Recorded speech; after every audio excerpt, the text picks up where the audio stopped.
Seguimos en Tribuna por Paraguay TV HD en este segundo bloque. Gracias por estar acompañándonos y vamos a tocar un tema como le habíamos anticipado, meningitis, que por lo general a los padres o a las madres nos preocupa muchísimo y nos alarmamos. A veces las alarmas son más de lo que es realmente y a veces no nos damos cuenta que la solución está también en cuanto a lo que es nuestro comportamiento. Hay también una responsabilidad no de ciertas instituciones, sino también una responsabilidad de nosotros o como padres o como familia de mantener lo que es la higiene, cosas que nos repiten pero parece que no escuchamos o se nos pierde en algún punto.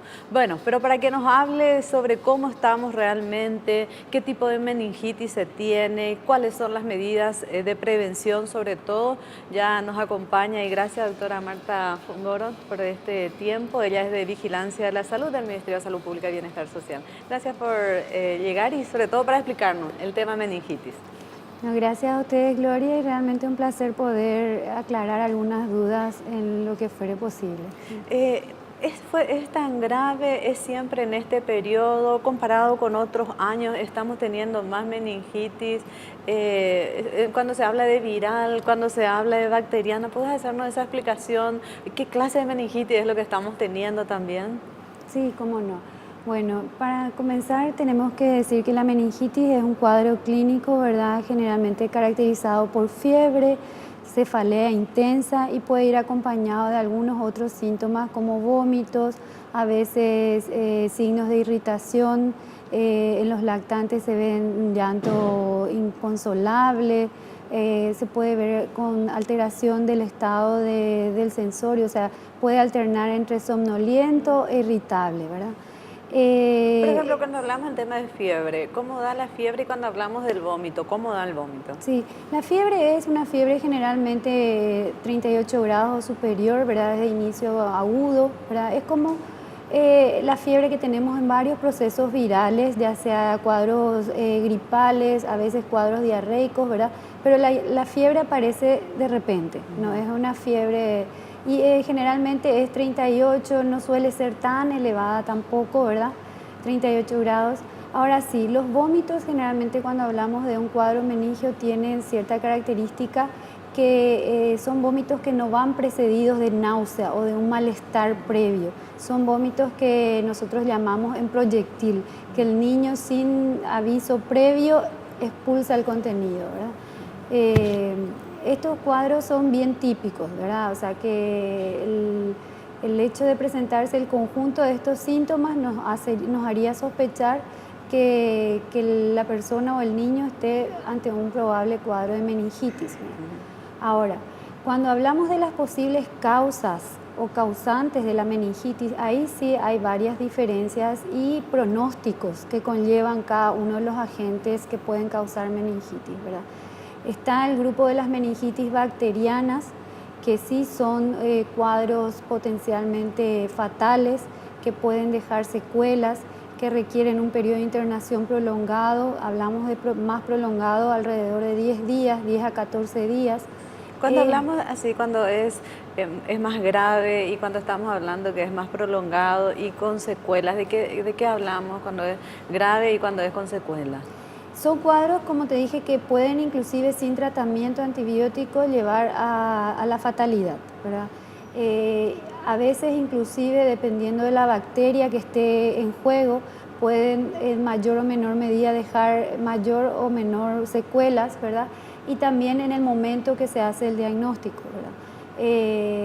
Los cuadros bacterianos hay que tenerlos en cuenta que se deben tratar con antibióticos por vía intravenosa, o sea que sí o sí requieren internación, ¿verdad? Y entre ellas hay algunas que son más agresivas que otras. Generalmente existe un grupo muy pequeño de bacterias que son posibles de causar brotes o epidemias, ¿verdad? y para los cuales se implementa este tipo de vigilancia en el Ministerio justamente para poder desencadenar todas las medidas de control ante esa posibilidad, ¿verdad? Hasta en lo que va del año y sobre todo en estos últimos, desde septiembre creo que hubo mayores casos o por lo menos notificaciones. ¿Cuánto se puede hablar? ¿Es un comportamiento normal, anual que se tiene? Bueno, nosotros en comparación con el año pasado, ¿verdad? Nosotros durante todo el año tuvimos una mayor notificación que en comparación con el 2013. Sin embargo, no salía de nuestro canal esperado, ¿verdad? A partir de septiembre sí empezamos a ver un aumento mayor de lo habitual, ¿verdad? Que se incrementó efectivamente con mayor intensidad en las últimas 2 semanas, ¿verdad? Justamente en ese contexto se evaluaron las notificaciones y son todas meningitis compatibles con una probable etiología viral, ¿verdad? Que son el otro grupo grande causante de meningitis, inclusive más frecuente que las bacterianas. En la literatura hablan de que aproximadamente el 80% de los cuadros meningios son causados por virus, ¿verdad? Y esto estamos evidenciando en este momento, ¿verdad? O sea que el agente involucrado en este aumento de notificaciones es un virus denominado enterovirus, ¿verdad? Y generalmente estos cuadros virales tienen otras características en el comportamiento clínico del cuadro, ¿verdad? Son generalmente cuadros más leves en el sentido que son autolimitados, ¿verdad?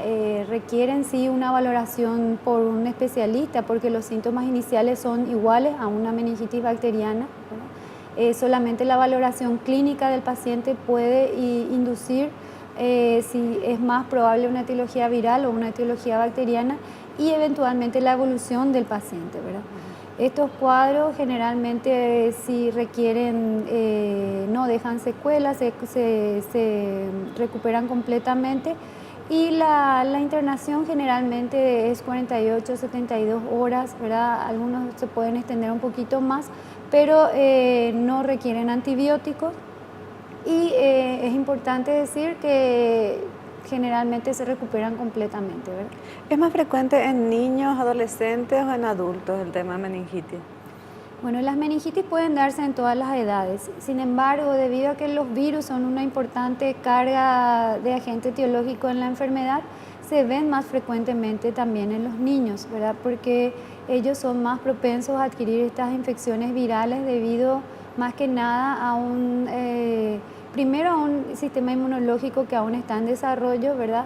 Y segundo, a que durante el transcurso de su vida estuvieron menos expuestos a estos virus, ¿verdad? Por lo tanto, tienen menor protección a ellos, ¿verdad? ¿Se puede hablar, por ejemplo, en el tiempo simplemente, digo, aparecieron en estas últimas 2 semanas, estamos hablando de chicos que van en edad escolar, o sea, que van asistiendo, no puede ser que el chico también esté con menos defensa, hay mucho estrés, los exámenes, es un periodo largo, ¿no?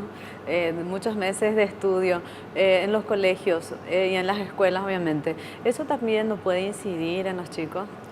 Sí, el virus que está en este momento en circulación es un virus estacional, es decir, que se presenta con mayor frecuencia en ciertos periodos del año, ¿verdad? Si bien el estrés o el cansancio pueden influir en el sistema inmunológico, ¿verdad?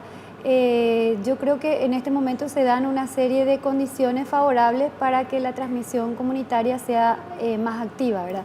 La presencia del virus en la comunidad, la presencia de la población susceptible, ¿verdad? Que son los niños, ¿verdad? Escolares, en un estado quizás ya de menor, digamos, desarrollo inmunológico aumentado por ya el cansancio, digamos, de esta etapa del año, ¿verdad? Sin embargo, probablemente el factor más importante es las condiciones favorables de transmisión que está encontrando este virus en la comunidad. Es importante, o sea, ¿cuál es el rol del tema de higiene?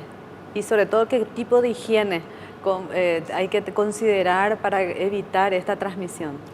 Sí, primero que nada aclarar que ante este virus no sirven los tratamientos antibióticos porque es virus, no son bacterias, ¿verdad? No hay vacuna ¿verdad? Entonces, las medidas más eficaces para reducir la diseminación del mismo son, yo le llamo más bien hábitos de higiene, ¿verdad? Porque son medidas higiénicas que deben tomarse siempre, en todo momento y en todo lugar, ¿verdad? Entonces, el lavado frecuente de las manos, ¿verdad? Es importante que nosotros nos acostumbremos a no tocarnos la cara cada rato, en cualquier momento, sin previamente habernos lavado las manos, ¿verdad? Sobre todo enfatizar el lavado de manos en los niños posterior a la utilización de los sanitarios, ¿verdad? Eso es importante. Muchas veces vemos que en los colegios de repente no cuentan con todos los insumos para que el niño pueda practicar este hábito, ¿verdad? Entonces insistir un poco eso, ¿verdad? Que los niños deben lavarse las manos posterior a la utilización de los baños. La otra medida eficaz, sobre todo en ambientes públicos, es la desinfección frecuente de superficies de alto nivel de contacto, como ser los picaportes, la superficie de los pupitres en las aulas, ¿verdad? Los auriculares de teléfono que no son individuales, ¿verdad? Todo ese tipo de superficies que puede ser utilizado por varias personas. Después quiero otros hábitos que nosotros tenemos que son muy tradicionales, ¿verdad? De ciertas cosas que compartimos y no deberíamos hacer nunca, pero lo hacemos por tradición. Pero nos vas a contar después de la pausa. Así es que analiza muy bien cuando estás compartiendo tereré o mate, que algún problema te puede traer, sobre todo relacionado al tema de meningitis. Vamos a una brevísima pausa y volvemos. Y para que sepa cuáles son aquellos hábitos que nosotros tenemos que no deberíamos de hacer.